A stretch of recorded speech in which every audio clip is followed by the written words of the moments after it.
असं वाटते माझ्या लेवलला का काहीतरी वेगळा मेसेज गेला पाहिजे आणि काहीतरी लोक वेगळं काहीतरी शिकले पाहिजे. कोणत्याही लग्नात कोणत्याही कार्यक्रमात गेलो कोणत्याही येऊन गेलो मी 90% ट्राय करतो पुस्तक देण्याचं. माझे पुस्तक देतो नाही तर कोणत्या चांगल्या लेखकाचे पुस्तक देतो ज्या कोणत्या चांगल्या व्यक्तीचे पुस्तक देतो. त्याच्यामागचं कारण एकच राहते मला एक जिंदगीत एक गोष्ट समजते ते मी सांगतो. वाचन केल्यानं माणूस घडते.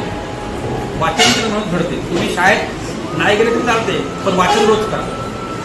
कारण मेंदूची भूक आहे तर मेंदूची भूक पूर्ण झाली तर माणूस ग्रेट बनू शकते. माझ्या जीवनात जे थोडं बहुत परिवर्तन आलं मी थोडा बहुत काही ना काही बनू शकलो याच्या मागचं सर्व श्रेय जाते रिडिंगला. पुन्हा रिडिंग अशी वस्तू आहे मित्रांनो तुमचा मित्र तुम्हाला धोका देईल तुमची मैत्रीण तुम्हाला धोका देईल पण पुस्तकात जर तुम्ही इकडे तल्लीन झाले तर तुम्ही एकटंही जीवन काढू शकतो. तुम्हाला कोणा मित्राची गरज नाही मैत्रीची गरज नाही कोणाची गरज नाही. फक्त तुम्हाला पुस्तकाची सवय पाहिजे.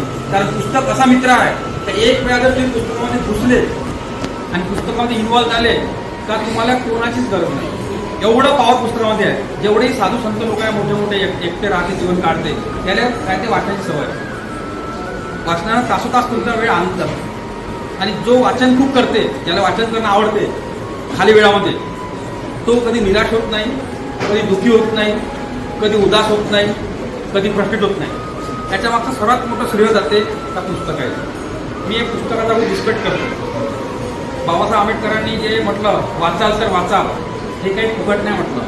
जर तुम्हाला तुमचं लाईफ चेंज करायचं असेल तर तुम्ही माझ्या वाढदिवसाच्या अनुषंगाने मी एकच तुम्हाला विनंती करेन का वाचन करणं शिका. काय शिका? अवांतर वाचा. एक थँक्यू.